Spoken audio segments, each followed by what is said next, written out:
Thank you for inviting me to speak today. It's a real pleasure and honor. And so today, I want to start with a question.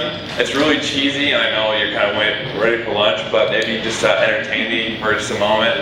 I want to ask you, when did you last have tech ignite your mind? When was the last really cool experience? I just saw this robot, and so it's kind of happened for me. But was it when you first saw the iPhone, or yeah? First time I used a Cintiq tablet. The Cintiq tablet? Cintiq, the Wacom. Oh yeah, totally. Anyone else? First time I used VR. First time you used VR, right? Yeah. And I had a similar experience. Mine was the first time I saw the augmented reality monocle part of Yelp. I pulled my phone out of my pocket. I was just bored. I was going through all the app's features, and I saw this, and my world exploded because I could see through my phone instead of at my phone. And I thought that was really unique. I thought that this was going to change everything, and computation would never be the same. But I was wrong. It's been 4 years, and not many people are using augmented reality. And there's enough to kind of say, hey, we can do something with this. I know there's a couple speakers talking about the use cases for augmented reality.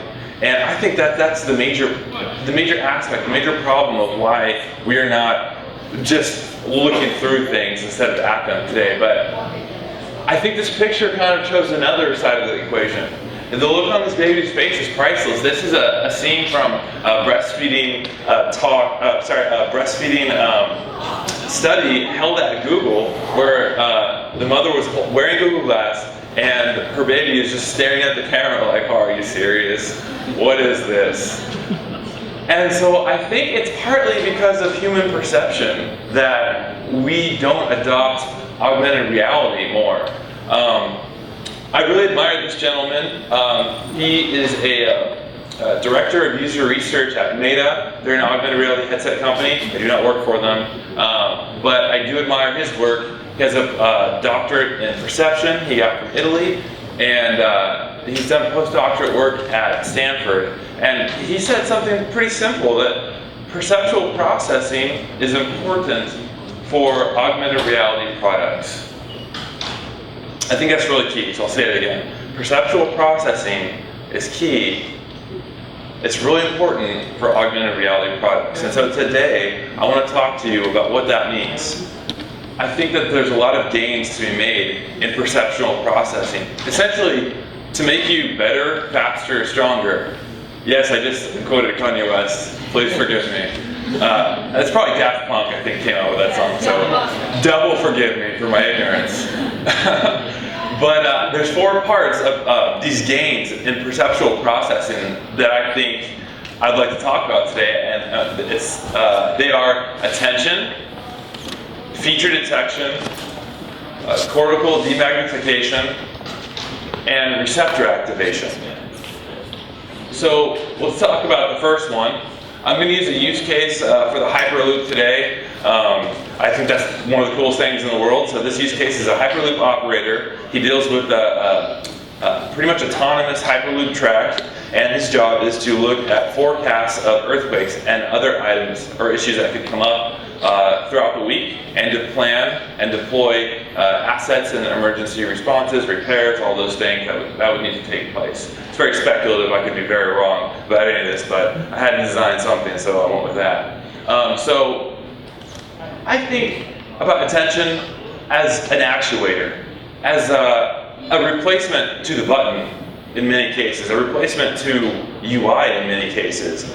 And I say that because there's like an accelerometer on these headsets. There's a gyroscope that's tracking your movement in XYZ axis. And if you factor in position, velocity, and acceleration, and you use machine learning on those outputs to measure the attention of somebody, and also hand tracking where their hands are, I think that you can actually build a UI that's probabilistic in what the user is trying to move. When I say actuate, I mean like that is actuating, whether I'm a robot moving around or a human. Whenever I affect affect the space around me, that's actuating. And so I think that your attention, where you look, I think that can actually replace some UI. So here, what's happened is there's an alert. It says an earthquake predicted, and it's breaking the 2D plane. We're not working in a screen. We're working with depth, height, size, and there's just a wisp wrapped around this person's hand, and it's enveloping their attention. And so another factor of attention is pre-attention. This is the processing in your eyes and your brain that happens between 200 milliseconds and 250 milliseconds. So this is really good to design for, because if you can get somebody to look at something and understand it really fast, then that's going to be a lot easier for them to use your interface. And this guy, I believe, is out of North Carolina. His name is Dr. Christopher Healy. He's a computer scientist PhD. And he just put some examples together on this website. That's at the end of this slide deck, which I'll put online.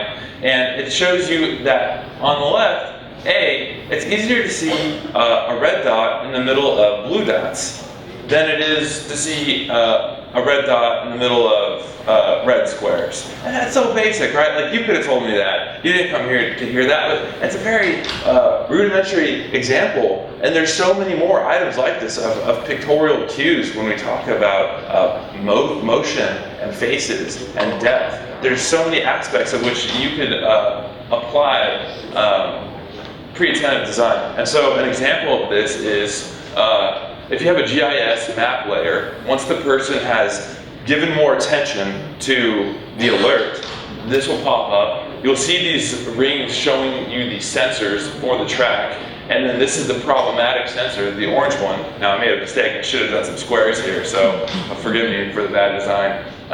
But you know, I think you kind of get it pretty quickly. And so that's the concept of pre-attention in augmented reality. The next one is cortical demagnification. And basically, this is saying, hey, how much bandwidth of our brains do we really need to understand an interface? Do we need all of it? Do we need some of it? And so the idea is, if you put your hand out in front of you and you look at your finger, then you have more processing power and bandwidth consumed by observing the details in your finger than by if you extend all 5 fingers out.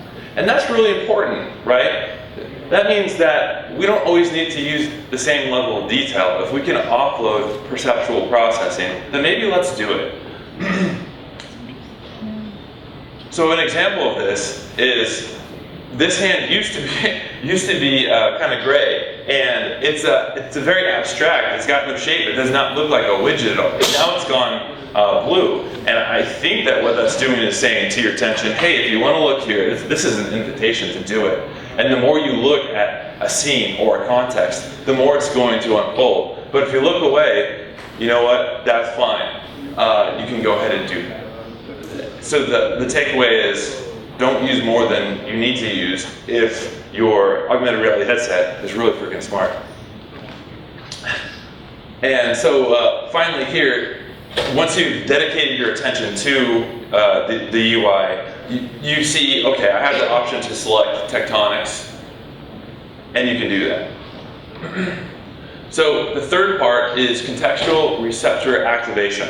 What I mean is, we have all these cones in our rods in our eyes, and the rods are going to process light and dark and movement. They're not very good at detecting color and detail. The cones are going to do detail. They're going to do a lot of light, but it's more expensive to do that type of processing when you go from your eyes to ganglion cells to your visual cortex. So if you can use the rods, maybe you should. And so what I've done here is I put things that are not so important in blue, and then things that you care more about in green. You can use orange, use red, because it's going to gravitate your attention. But you don't need it. You don't need those colors for the other things. So we just talked about, at a very high level, and I might have made some mistakes, but we just talked about attention, feature detection, cortical magnification, and receptor activation. So why? I mean, this was not a real demo that I showed you.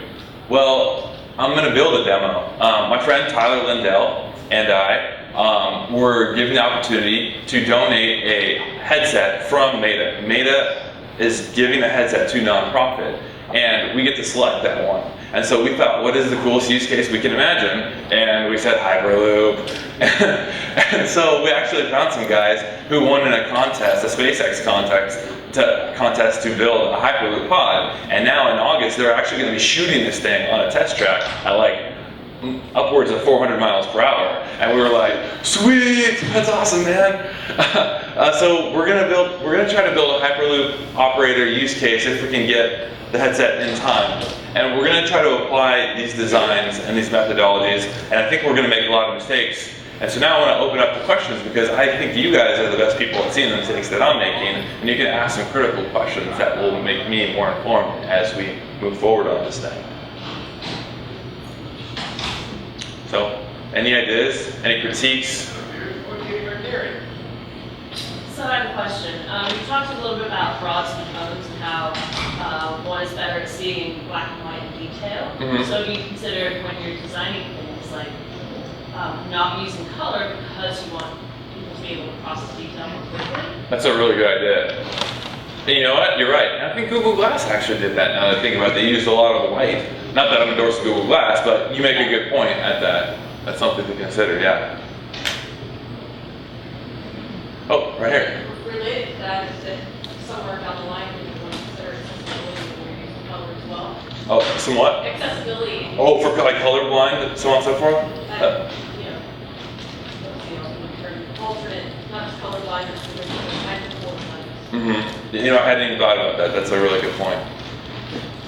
Yes. The attention actuator, if you're an operator in a pod moving at 400 miles per hour, how does that impact augmented reality? Oh, yeah, I forgot to say that they won't be in the pod, but they'll probably be like in a remote place. Okay. Yeah, that's a really key point that you make. And everybody's thinking, lunch, lunch. Yeah, any last questions? Yeah? I don't know a lot about the pods, but it seems to me that driving one pod is one case, but the more complicated case is how we keep track of all of them. Yeah, that is difficult. It's going to take a lot of thought. So look me up on LinkedIn and send me some of your ideas. We'll mention you. Okay, no more questions, or is there one last one? Where? No? Oh, That's it. cool. Okay, thank you so much, Micah. Thank you.